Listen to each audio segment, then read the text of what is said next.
Channel के माध्यम से बताना चाहता हूं, जो आज हमारी इप्सेप की मीटिंग हुई है, इस मीटिंग के अंदर हमारे अर्थशास्त्री मजूमदार जी आए और हमारे ढोलकिया जी जो हमारे इप्सेप के कर्णधार हैं, हमारे भाई देवेंद्र शर्मा जी, प्रेमचंद जी, इन सब ने बताया कि यूपीएस और एनपीएस ये दोनों धोखा है हमारे लिए, क्योंकि हमें सिर्फ ओपीएस से ही अच्छा फ़ायदा है, ना कि यूपीएस से फ़ायदा है ना एनपीएस से फ़ायदा है।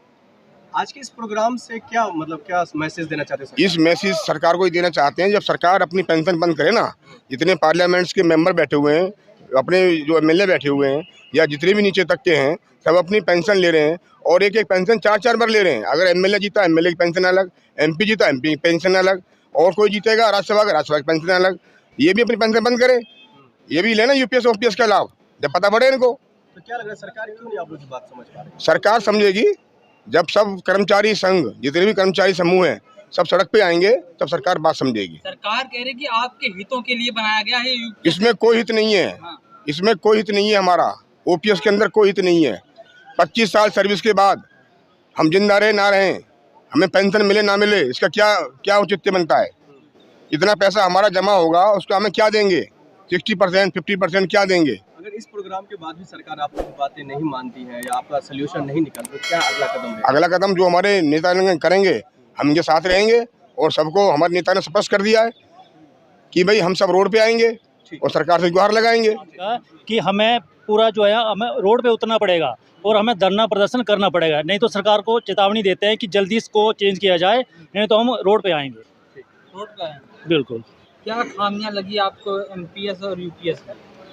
देखिए, एनपीएस और यूपीएस, एक एम्प्लॉयज़ का पैसा जो पहले 10% कट के और गवर्नमेंट के पास जमा हो रहा था, अब यूपीएस में वही हमारा पैसा 17 रुपये 17% जमा हो रहा है। ये डिसीजन हमें करना है, वो पैसा हमारा है कि हम उसको कहाँ इन्वेस्ट करें, शेयर मार्केट में या बाज़ार में, उस पैसे को हम कहाँ लगाएं।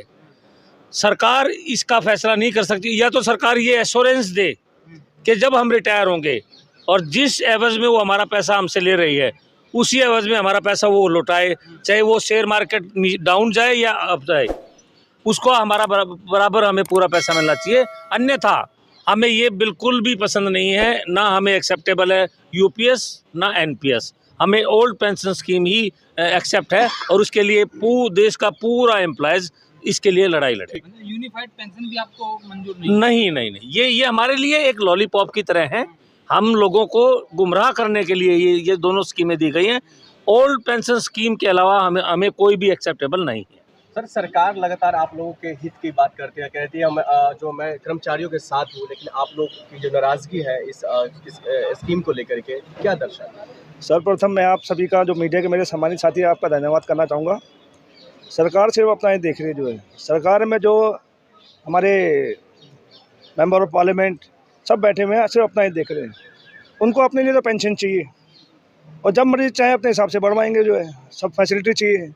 लेकिन जो कर्मचारी सिस्टम के अंदर 30-35 साल काम करेगा, उसको यूपीएस और एनपीएस देंगे। जो है मैं डुकू का जनरल सेक्रेटरी होने के नाते इस मंच से और आपके मीडिया के चैनल से कहना चाहता हूँ कि Indian public service employees federation जो ये मुहिम छेड़ रही है, डुकू दिल्ली यूनिवर्सिटी कॉलेज कर्मचारी यूनियन, हम अभी भी गेट नंबर 4 पे धरने से हैं। इसलिए हमारा आज 10वां दिन है। संघर्ष करें, पीछे भी संघर्ष किया। आपने देखा होगा भारत सरकार की agency national testing agency NTA, जिसके थ्रू दिल्ली विश्वविद्यालय के एग्जाम हुए थे। जो है आप साक्ष दोस्त वहीं थे मेरे। जो है और भारत सरकार के शिक्षा मंत्री को जब हमने आंदोलन किया 2 महीने का, जो है NTA को रद्द करना पड़ा, और भारत सरकार के शिक्षा मंत्री को लिखना पड़ा कि NTA कोई रिक्रूटमेंट नहीं कराएगी। साथियों, जो है तो ये आपकी विजय है। दूसरी चीज़ बात पूछी आपने, ओपीएस, एनपीएस और यूपीएस में Indian public service employees federation, उसका मैं जॉइंट सेक्रेटरी हूँ। उसके होने के नाते, आपके मीडिया के चैनल के माध्यम के नाते, हमारी एक ही डिमांड है कि हमको ना तो एनपीएस चाहिए ना यूपीएस चाहिए, हमको सिर्फ ओल्ड पेंशन स्कीम ओपीएस चाहिए। धन्यवाद। और कुछ पूछना चाहते हैं? हमारे प्रधान जी हैं। मैं टीबी हॉस्पिटल में अस्पताल कर्मचारी पंचायत का अध्यक्ष हूँ। मैं सिर्फ सरकार से एक क्वेश्चन पूछना चाहता हूँ कि जब ओल्ड पेंशन ऑलरेडी है और एनपीएस लेके आए हैं, तो अगर कोई फेर बदल करना था तो एनपीएस में करते, ये मतलब यूपीएस जो लेके आए हैं, इसके अंदर अलग से एक तीसरा विकल्प क्यों रखा? अगर जो फेरबदल करना था, आज हमारे कर्मचारियों के साथ ये डाल दिया कि हम यूपीएस में जाएं या एनपीएस में जाएं। आप विकल्प रखते तो ओल्ड पेंशन और एनपीएस में रखते, उसी में फेरबदल करना था। ये छलावा क्यों कर रहे हो? हमारा सरकार से ये है कि ये छलावा तीसरी चीज़ कहाँ से ला के रख दी? आपने तो कर्मचारी को उलझा दिया। अगर जो भी चीज़ थी उन दोनों चीज़ों में फेरबदल करते, उसमें फिर कर्मचारी चुनता कि हमें कौन सी चाहिए। तीसरा विकल्प करके तो आपने ये ओल्ड पेंशन की बात भूल जाओ, अब इसी में खेलते रहो। तो हम कर्मचारी को भी नहीं समझा पा रहे, ना हम खुद समझ पा रहे कि सरकार ला रहे हैं तो कुछ सोच समझ के लाए होंगे, देश हित के लिए लाए होंगे। लेकिन मोदी जी ने किसी भी लीडरों से लाके एक मीटिंग नहीं रखी जिसमें कि ये कंफर्म हो कि जो हम अपनी भी बात रख सकें। सरकार थोपती है जनता पे और कर्मचारी पे थोपती है। कभी भी कोई मीटिंग करें लीडरों के साथ और ये वो लीडर फिर हमें कर्मचारियों को बताए कि इसमें ये चीज़ें ऐसी है, तब वो चीज़ चले। सरकार ने अपने आप ही प्लानिंग करी है और अपने आप ही वो चीज़ थोपी है, बाकी कर्मचारी पे छोड़ दिया कि आपको क्या ऑप्शन चाहिए। आपको मंजूर नहीं है यूपीएस एनपीएस? हमें क्या, हम इप्सप से जुड़े हैं, इप्सप के साथ इतनी यूनियन जुड़ी हुई हैं और जो हमारे लीडरों ने समझाया है, हमने उस चीज़ में बारीकी से समझा है कि सरकार ने जो चीज़ दी है हमें थोपी है और हम इस चीज़ के वो अगेंस्ट हैं। क्योंकि हमारे जो फादर या उनसे भी जो भी वो भी सरकारी नौकरी करते थे, पहले कितना फ़ायदा था हमें ही पता है। आज हम देख रहे हैं और कर्मचारी जो रिटायर हो रहे हैं उनकी पेंशन भी देख रहे हैं, तो हम अपने फ्यूचर को देखते हैं कि अगर हम कल रिटायर होंगे तो हम अपने बच्चों के लिए क्या करेंगे। হয় ছাৰ বাইদেউসকল, আপোনালোক সকলোৱে জ্ঞাত যে কিছুদিন পূৰ্বে কেন্দ্ৰীয় চৰকাৰে চৰকাৰী কৰ্মচাৰীসকলৰ বাবে এখন নিৰ্দেশনা প্ৰকাশ কৰি কৈছিল যে দেশৰ চৰকাৰী কৰ্মচাৰীসকলে তেওঁলোকৰ পেঞ্চনৰ বাবে হয় ইউপিএছ ব্যৱস্থা নাইবা এনপিএছ ব্যৱস্থা এই দুটাৰ পৰা যিকোনো এখন বাছনি কৰি ল'ব লাগে। আৰু কেন্দ্ৰীয় চৰকাৰৰ এই নিৰ্দেশনাৰ পিছতে সমগ্ৰ দেশৰ চৰকাৰী কৰ্মচাৰীসকলৰ মাজত ব্যাপক প্ৰতিক্ৰিয়াই দেখা দিছে।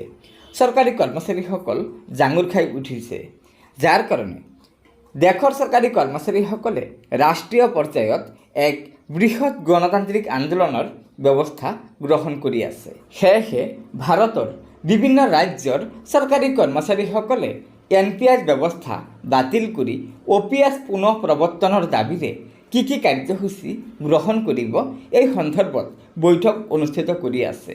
আৰু শেহতীয়াকৈ এই সন্দৰ্ভত NMOPSৰ ৰাষ্ট্ৰীয় অধ্যক্ষ বিজয় কুমাৰ বন্ধু ডাঙৰীয়াইও কেন্দ্ৰীয় চৰকাৰক আহ্বান জনাইছে যে দেশৰ সেৱাত নিয়োজিত অৰ্ধ সামৰিক বাহিনীৰ জোৱানসকলক অতি শীঘ্ৰে এনপিএছ বাতিল কৰি অপিএছৰ সুবিধা দিব লাগে।